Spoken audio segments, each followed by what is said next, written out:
J'étais propulsée dans le printemps avec beaucoup d'enthousiasme. Pour moi, chaque année, c'est une période propice pour faire progresser un gros projet. Mais très vite, j'ai été plaquée au sol par une belle fatigue. Bon, très lié au fait que je sois en postpartum, les journées ultra scandées, les nuits hachées te font forcément payer leur tribut. Help me, I need a good advice. Please don't say no. Be my hero. You can tell me lies. Please don't cut these ties. Quand je traverse un pic de fatigue comme ça, pour moi, c'est l'occasion de voir ce qui m'aide vraiment, de faire le point sur mon arsenal de ressources personnelles. Et c'est ce que je partage ici avec toi. Hier, j'étais vraiment dans les choux. Fatiguée en ce moment. J'ai une fatigue essentiellement mentale. Et donc, je prends note des émotions et des pensées que j'ai en ce moment. Et j'essaie de ne pas me laisser emballer par elles, ce qui est parfois le plus difficile à faire. J'ai noté ce que je me répète en ce moment. Je n'y arrive pas, je peux pas y arriver, c'est trop dur. Et du coup, ça amène des émotions où je pourrais m'enliser, me morfondre. Peut-être que pleurer me ferait du bien. Mais j'essaie de respirer, de me réancrer. Là, je rigole. En ce moment, je rigole pas trop. J'ai du mal à laisser de la place à des émotions plus légères. Je me sens vraiment lourde. Ces pensées, je les pose. Ces émotions, je les pose. Et je regarde ce qu'il y a derrière. Et souvent, c'est ça qui est le plus intéressant, ce qu'il y a derrière. Et c'est ce qui va se passer après aussi, qui est le plus important. Je suis en train de reprendre du poil de la bête. Et c'est fou parce que dans la journée même d'hier, après avoir vraiment mis le doigt sur ce qui allait pas, j'ai réussi très rapidement à changer à twister complètement, à donner une nouvelle tournure à ma journée. Et parfois, les changements de perspective peuvent se faire très rapidement. Là où tu as l'impression que tu es vraiment enlisé dans tes problèmes et que tu vas pas réussir à t'en sortir, que tes émotions te prennent, te piègent, j'aime bien encore et toujours revivre ces moments où en fait j'ai l'impression que j'ai tiré face dans ma journée et que juste comme ça, par un petit mouvement, par peut-être une nouvelle façon de voir les choses ou même juste une prise de recul instantanée, juste le fait de me réancrer, d'arrêter, de laisser tourner mes pensées, et bien hop, je vais retourner la pièce et je vais pouvoir voir les choses sous un nouveau jour. Si ça va pas, c'est parce que c'est la tempête dans ma tête et que j'ai envie de trouver des solutions à ces problèmes, mais pour l'instant, j'ai l'impression de ne pas réussir à pouvoir trouver ces solutions, les mettre en place. Donc, pour l'instant, qu'est-ce que je peux faire ?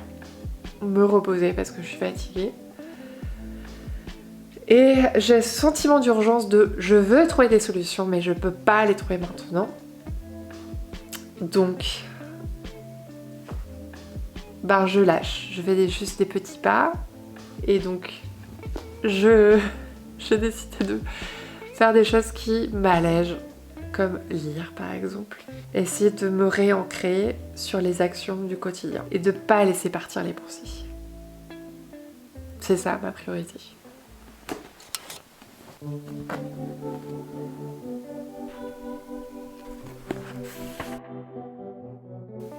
La lecture, c'est mon activité refuge depuis que je suis toute petite. Alors pour toi, ça peut ressembler à autre chose, le fait d'avoir vraiment une activité qui va te restaurer, ça peut être autre chose que la lecture. Moi, les livres m'aident vraiment à déconnecter. J'ai lu Dune. Il y a toute une part vraiment développée sur la psychologie, l'intériorité des personnages, le contrôle des émotions et des pensées. Et je suis tombée sur cette petite citation qui a résonné, qui m'a fait réfléchir et qui m'a fait voir les choses autrement sur le moment. Sous l'effet d'une tension, l'esprit va dans l'une ou l'autre direction, positive ou négative, dedans ou dehors. La façon dont l'esprit réagit sous la tension est fortement influencée par l'entraînement reçu. J'attends en général, je me laisse du temps dans les jours qui suivent en me disant ok, maintenant je sais qu'il faut que je fasse particulièrement attention en ce moment. Je suis à prendre avec des pincettes et donc je ménage, j'y vais tout doux et j'essaie de continuer à voir l'horizon plutôt qu'à voir mes petits problèmes. Hier et avant-hier, grosse fatigue, vraiment incapacité de gérer même ce que j'arrive à gérer d'habitude au quotidien. Et du coup, je me suis laissée déborder, mais c'était volontaire. Je me suis dit, ok, autant se laisser déborder à ce stade-là et se reposer, lâcher les choses. J'ai toujours du mal, moi personnellement, à lâcher complètement les choses. Il y a toujours ce côté, allez, j'essaie quand même de me remettre, et en fait, j'ai dû me recaler face à la réalité et voir que, ouais, j'ai accumulé beaucoup de fatigue et qu'elle commence à prendre le dessus. Donc pour pas m'enliser complètement, je me suis pas mal reposée, je me suis couchée très tôt. Et bah là, ça va mieux ce matin. Donc j'essaie de faire repartir les choses, mais en douceur. Petite balade dans le parc, ça va me faire du bien. Parce que j'ai encore des montées d'anxiété en ce moment, je sais pas. Il faut que je démêle les nœuds de ce qu'il y a dans ma tête. J'ai commencé à le faire, mais il faut croire que c'est un peu plus emmêlé que ce que je pensais. Mais voilà, ça fait du bien de prendre l'air. Voilà, petites actions, grande perspective. Donc ce matin, j'ai eu le temps d'écrire 3 phrases.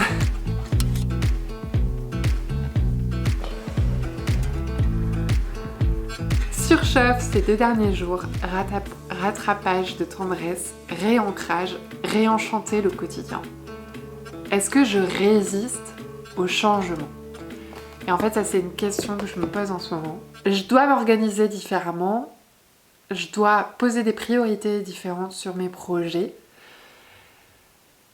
Et tout ça change par rapport à la routine que j'avais, qui était bien rodée, qui était bien en place avant. Je sais que je dois tout ajuster, je sais que je dois m'adapter, je sais que je dois permuter mes priorités. Et ça me demande de faire le deuil de trucs.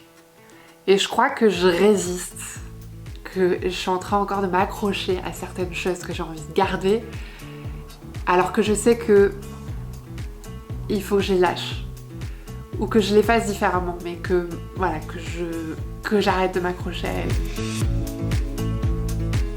Dans mon journal, je démêle les pensées, les émotions, j'essaie de décortiquer les choses, de mieux les comprendre et pour au final m'en distancier aussi. Créer de la distance et savoir ce que je vais faire. Ça m'aide toujours énormément.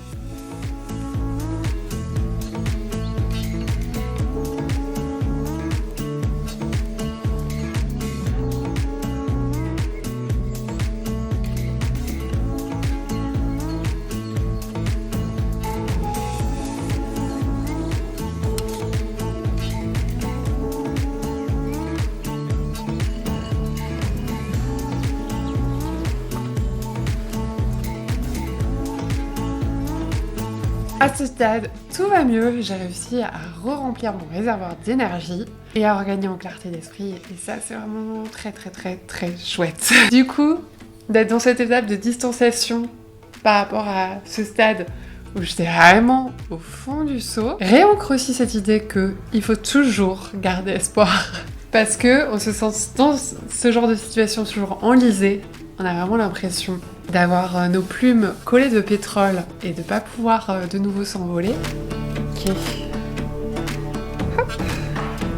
Ah. Une fois que j'ai pris la distance avec mes émotions, mes pensées, mes sentiments, j'ai un peu tout démêlé, de me remettre en action, c'est ce qui va m'apporter aussi du soulagement. Le fait de pas rester enlisé, de me remettre dans le flot des choses.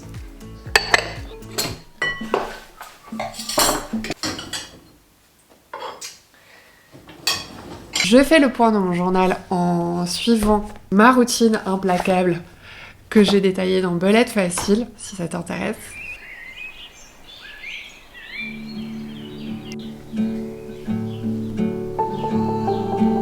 C'est toujours marrant de remettre de la distance par rapport à ces moments de quand ça va pas. Je trouve intéressant de disséquer ensuite ce qui va vraiment t'aider dans ces moments.